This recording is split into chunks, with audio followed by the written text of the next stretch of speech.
It seems as though Simon Preston feels as if he is the president of the Reggae Boyz YouTube space, and I have news for him that it no go so. Jamaica have a lifeline.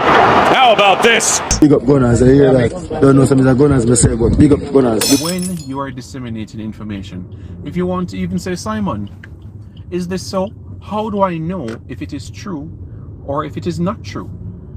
Or have you even questioned why I don't do certain videos?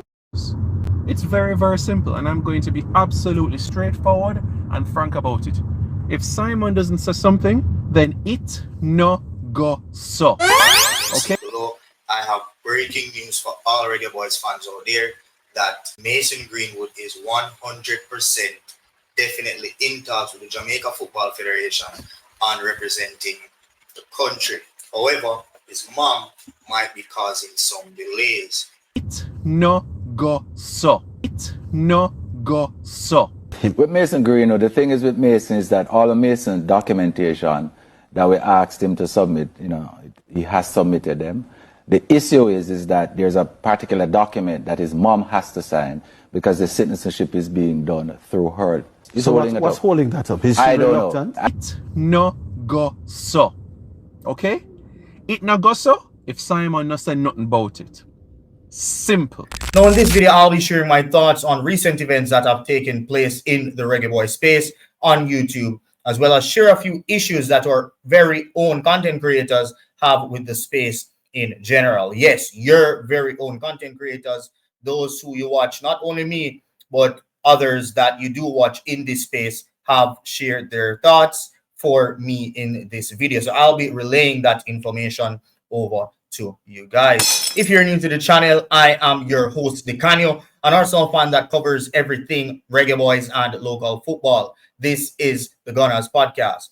If you enjoy the content that I do on this channel, just go ahead and smash that subscribe button and help me get to my goal of 4,000 subscribers before the end of this month. And for the regular viewers, remember, every single video that I do on this channel must get to 100 likes. So just go ahead right now and smash that like button so that the video can get to a whole lot more people. So as you guys saw in the intro, the Jamaica Football Federation's press officer Simon Preston mentioned on his YouTube channel while on a live that if he does not report anything regarding the Reggae Boyz, then anything else reported is not true. As you also saw in the intro video shown was just one example of myself reporting and confirming that Mason Greenwood was in talks with the Jamaica Football Federation, but his mom stood in the way. I reported that news on the 15th of February 2024, and it took 9 months for the Jamaica Football Federation or a representative from the Jamaica Football Federation in Roy Simpson to make that news public. Now, I'm not saying that this information had to be made public or should have been made public, but I just wanted to put that in front to show you guys that what Simon Preston is saying is not true. Not because he doesn't report it doesn't mean that it is not true. Other people are privy to information. Other people have connections. Other people have sources. Your own federation has a whole lot of leaks, right? So information can come from anywhere. That is factual. That does not necessarily have to come from you. Now, Simon rhetorically asked his viewers why he does not report on some types of news. But in my opinion, he should have answered that question. And that is the issue.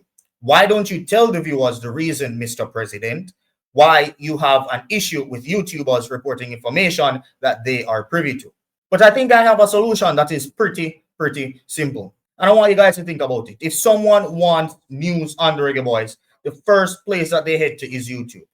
Not Facebook, not Twitter, not Instagram, not TikTok. YouTubers cover Jamaican football more than any other type of content creator on any other platform. The audience and influence we have on our audience is very massive. We not only supply people with hope, but also with updates, vibes, and continuous anticipation leading up to any Reggae Boyz game, whether it is weeks or months away. The work done by YouTubers in this space to keep Jamaican football fun and relevant is deeply underestimated by the Jamaica Football Federation, including the likes of Simon Preston. And I see it as very disrespectful for Simon to completely disregard the work that other creators do. And I say this with the utmost respect for the man. I grew up watching him report news on TV, right? I grew up watching Simon Preston and looked up to Simon Preston. I aspire to be something like Simon Preston in the future, maybe not on TVJ, but he was a very huge role model for me back then. So whatever I'm saying in this video, I just want you guys to take it with a pinch of salt. I'm not bashing or attacking Simon because I do have the utmost respect for the man, but I still do think that what he said and manner in which he said it was very, very disrespectful. Now, speaking of the level of influence that we have as YouTubers, this level of influence that I speak of, in my opinion, is not taken seriously by the Jamaica Football Federation. They only take it seriously when they're trying to do something rare or when something negative comes to light. But they never try to use the influence that YouTubers have positively and in a consistent manner. They might use YouTubers to give away tickets for matches or interviews with new people coming on board, but they never continue to use that influence in a consistent manner to impact the footballing culture in a positive way. So what I have to say to Simon is, instead of making it out that you are the be-all and end-all of YouTube news and content creation in the Reggae Boyz space, why not foster better communication with the YouTubers that have influence and partner with them in promotions so that they can have information that is always correct, right? But also give them the freedom to speak their opinion on a matter without fear of communication being cut off. And viewers, I say this because earlier in my career with Gunnaz, one of the representatives of the Jamaica Football Federation approached one of our representatives in a press conference featuring Pong Halgrimson and Deshaun Bernard. And that representative basically told Gunnaz that if we wanted to be a part of the media group, we had to stop doing videos on Mason Greenwood. Now, at the time, I had and still have huge respect for that representative and decided to not do any more Mason Greenwood videos for a while. But soon after, it struck me that this is not how I wanted to run my channel, feeling controlled. And I started doing videos again on Mason Greenwood, and I always placed in my videos who my sources are and what is opinion opposed to what is fact. And that is always made clear. If I'm giving you guys news from an article, that is made clear which article I'm giving you guys the news from. I break down the article, I read the entire article, and I give my opinion on what that article says. And there is nothing wrong with that. My point is that I did not want to feel controlled or to be working off conditions that really and truly would not benefit Gunnaz. We eventually dug a bit too deep with that whole Mason Greenwood situation in September last year, where we were temporarily cancelled by the YouTube space. But I personally learned from that. I spoke to my media trainer and we found out ways to move forward and to get the brand going again. Now, my point is that the Jamaica Football Federation has tools to really keep the interest of the Reggae Boyz and the Jamaican football burning, and are not using those tools to the best of their abilities. And one of those tools are YouTubers. If the Jamaica Football Federation start taking the YouTubers that are consistent and have a huge influence seriously and begin partnering with them in promotions, breaking news, etc., just like we see in England with a whole lot of those YouTubers that are there partnering with major media companies, and they are both reaping the benefits. I believe that the country on a whole will have an increased success in keeping people interested in the Reggae Boyz and also improving the footballing culture and unity on the island. Now, the final thing I have to go through here is highlighting issues that some of your favorite YouTubers in the space have with the space in general, right? The creators had a choice of staying anonymous, even though some of them did decide to mention themselves, and I got a total of 6 responses, and some of them, again, are from your very own and your very favorite YouTubers. So let's just get into that. Now, the question was, what do you dislike the most about creating content on Jamaica football? And in bracket, I gave them examples like the Jamaica Football Federation, your audience, your colleagues in the space, etc. Right? You may write a short sentence or a paragraph if needed. The first responder said, my challenge is that we at times don't get the respect and recognition from not only traditional media, but potential sponsors and wider corporate arena. They'd rather give the idiot TikTokers brand deals and sponsorships. Meanwhile, real content creators don't get a look in because we are in a niche market. Now, that's a fairly decent point, but I do get where that creator is coming from, but at the end of the day, money talks, right? Money talks, and you really have to build your brand to a level where people can really look at you and say, hey, I want to run promotions or run sponsorships through this channel. And a whole lot of, I don't think majority of YouTubers in the Reggae Boy space we might have the influence and we might have the audience, but just off face value, right? I don't think we're at that level as yet for sponsors to be looking at us in that specific way. There are a few that are out there, but I'm not sure why, for any particular reason, they haven't had sponsorships as yet. I just personally, if I had the audience that they had, I think that maybe I would have sponsors by now, but you never know what is the reason for that. So yeah, that's what I think about that comment. Now heading over into the next, this person says they don't really have an understanding of the role of media. I wish things were a bit more organized, but I think that we have no football heritage. Also, Simon Preston must feel like he's a prime minister the way he move. So I'm not sure who particularly this person was talking about. The person said that they don't really have any understanding of the role of media. I'm not sure if he was mentioning the audience or the JFF, but I think as a creator, and he's saying an issue, I think he would be more likely talking about the audience, because a whole lot of times, and I can attest to this as well, the audience really does not know our role as media. They say that we cover certain things that they don't want us to cover, but at the end of the day, the role of media is to cover everything. It's not everything that you cover people are going to agree with or people are going to like, but at the end of the day, we have a duty to cover every single thing, right? Especially that most of us are independent, right? Most of us are independent. We don't work under any corporation that has a whole lot of things that are over our heads, right? So we can literally cover anything that we would like to cover, right? Now, the next one that I will read is from Premier 7. So he basically said, one drawback of creating Reggae Boyz content on YouTube is a niche audience size. While passionate, the fan base for the Reggae Boyz may not be as large or globally recognized as those for bigger football teams or leagues, making it harder to gain widespread views and subscribers. Additionally, there may be limited engagement during off seasons or when the team isn't performing well, potentially leading to inconsistent audience interest. Well, I can get where Premier 7 is coming from, but I would say I agree with him 30% and disagree with him 70%. Because for me personally, I managed to gain consistent amount of views no matter the season that we're in. So whether the Reggae Boyz are playing or the Reggae Boyz are not playing, you have to find ways to be creative and keep your audience wanting to watch your content, right? So I do that in majority of different ways, and you have to be persistent. You have to do a lot of research. You have to work on thumbnails. You have to work on titles. You have to work on a whole lot of stuff to make sure that your audience is engaged with your content. And your content has to be exciting. Your content has to be something that people look forward to all the time. It's a bit harder when the Reggae Boyz isn't playing, but I thrive on that challenge because at the end of the day, when the Reggae Boyz is playing, there's a whole lot of competition in the space, right? There's a whole lot of competition in the space, which means the views are spread out, right? And people are not going to want to watch everyone's preview of a match, right? They might watch their favorites or they might watch a couple.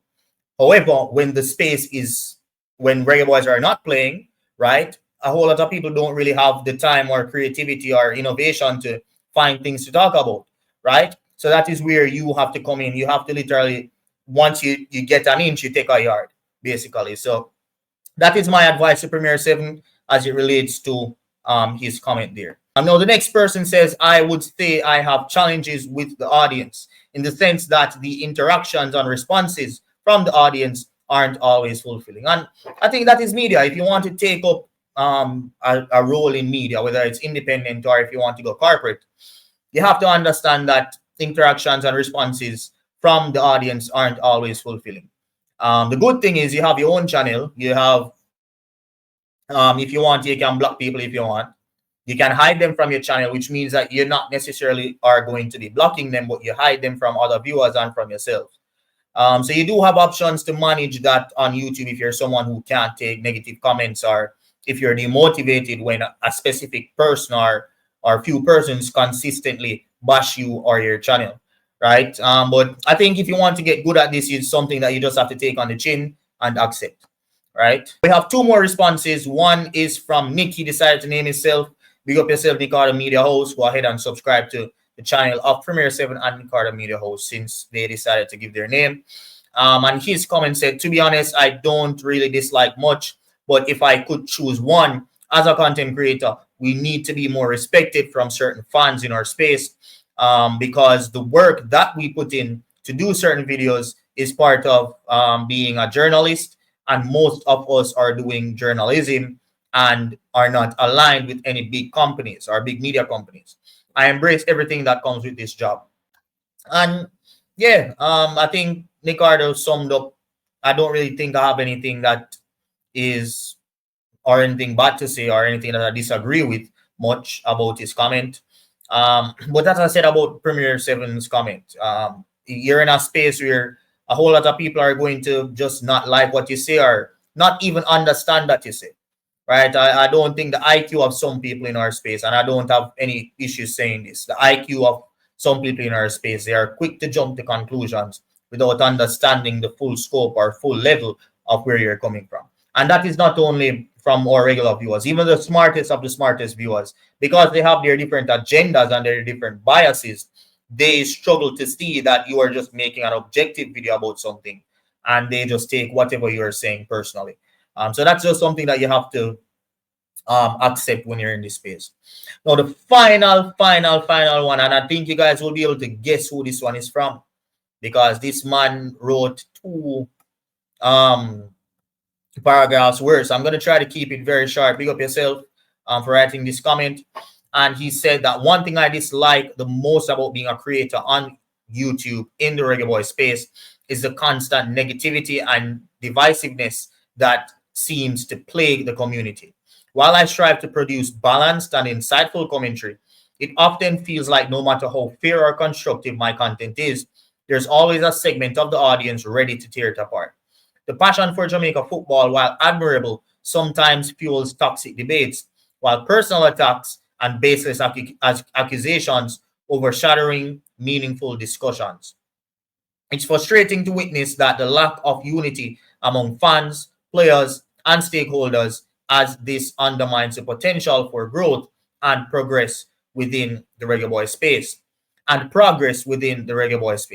As a creator, navigating this environment can be exhausting, especially when the goal is to uplift and inspire rather than contribute to chaos. And I think I'm able to manage the negativity very well, but I do understand the perspective of this person. That was the first paragraph, so I'm just going to cover that, because my past partner, Dylan, he had shared similar thoughts, right, with the space, and that's the reason why I decided to retire from Gunnaz, because he just couldn't take the toxicity and the baseless accusations that this person is talking about that are just overshadowing meaningful discussions. And he just decided that this space was not for him, and he didn't feel happy with this space and decided to leave. And I just shook his hand and tell him, hey, there's always a place here for you at Gunnaz, but the show must go on, you know. So there are some people who won't be able to really manage that or stay in it full time or for a long period of time, and that is completely understandable. This space is very harsh, I can tell you, and it is not for everyone. You have to be strong to be able to make it in this space and be consistent in this space. Now, the second paragraph of this person says, another frustrating aspect of being a YouTube creator in the Reggae Boyz space is the lack of unity within the fan base, especially when it comes to the ongoing tension between local and diaspora players. Instead of celebrating the diverse pool of talent available to Jamaica, too often the conversation becomes divisive, with people questioning the loyalty or capability of one group over the other. This disconnect not only divides fans, but also creates a negative atmosphere around the team itself, making it difficult to focus on progress and shared goals. As someone trying to provide meaningful and balanced content, navigating these polarizing debates can feel like walking through a tightrope. Wipe on a tightrope. But yeah, the energy that should be spent supporting the team and finding common ground often gets lost in heated arguments and is disheartening to see how the disunity detracts from the bigger picture of elevating Jamaican football. And I think it's a very, very harsh one. I think it's a very hard one to really decipher, to find out what is the root cause of this, because I think it's just a matter of people not putting themselves in other people's shoes, not being, not having empathy, and just not being aware. You're just one step away from being in the situation of one of those diaspora players or one of these local players and being on the other side. So, for example, you have a son with a foreign woman. A whole lot of them man here in Jamaica, they want to get foreign pitney and foreign youth, and they want a green card and them things, right? But at the end of the day, you love your country. You might go abroad, you get green card, but you still love Jamaica, right? Your son born in America, your son born in England, and you want him to represent Jamaica. And he can't represent Jamaica at the youth level because there's a quota restricting the amount of players from abroad to come and play, right? So there's a whole lot of issues, not only with the space, but also the Jamaica Football Federation. That quota system needs to be eradicated, right? Because it really does breed a whole lot of divisiveness, as this person says, and it can scream xenophobic as well. So it's a very hard topic. It's not one that I cover a lot because I really just don't have time to really try to talk about that. I leave that to the older folks. They should have a bit more wisdom than me. But it's one thing that I do see a lot, and I just don't like to speak about it a lot because I don't have enough perspectives. But it's a very good point that that person made. So yeah, guys, that is it for this video. It was a very long one. This is 24 minutes. It's gonna be edited, obviously. So yeah, you guys have a very long listen today. If you did get this far in the video, just remember to smash that like button, subscribe, continue supporting the channel, share in groups that you're in, share to other people. I think this is a different type of video that I'm doing. A whole lot of people might not like it, a whole lot of people might love it. I don't really expect this type of video to get a lot of views because guess what? It's not that controversial. People love controversy. But at the end of the day, it's something that I had on my chest. Some of the points from a very long time ago, and some of the points are new. So yeah, I hope you guys enjoyed it. It's going to take me hours to edit this video because I always record the night before to post the following morning. A lot of the times after I'm done work, I take a 1 hour break, I start YouTube work, scripting, recording, editing, something that I call algorithm work to make sure my videos perform.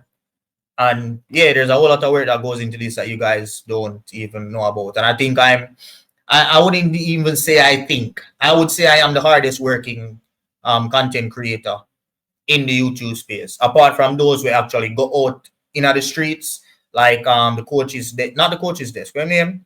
Like the unseen sports, the knockings, and the MG. May I talk about like the persons that are behind the camera that aren't really necessarily in the streets. Them man, they put in a whole lot of work. But like the ones that are behind the camera that do lives, that prepare content, prepare pre-recorded videos, those type of persons are the ones I'm talking about. But I think they one of, if not the hardest working ones, because I focus a lot on detail, on quality, and I'm very detail oriented. So every single aspect of my video is well thought about. This is probably the only part of my video that was not scripted, that I didn't plan to speak at a specific moment. But yeah, I'm just opening up a bit here. Wipe on the opening up. But yeah, you guys get it. So if you got this far, thank you guys for watching. If you enjoyed this video, remember to share and like the video. That's the best way to support. Hit that like button. Thank you guys for watching, and I'll see you next time. Peace. Jamaica have a lifeline. How about this? They got Gunnaz podcast.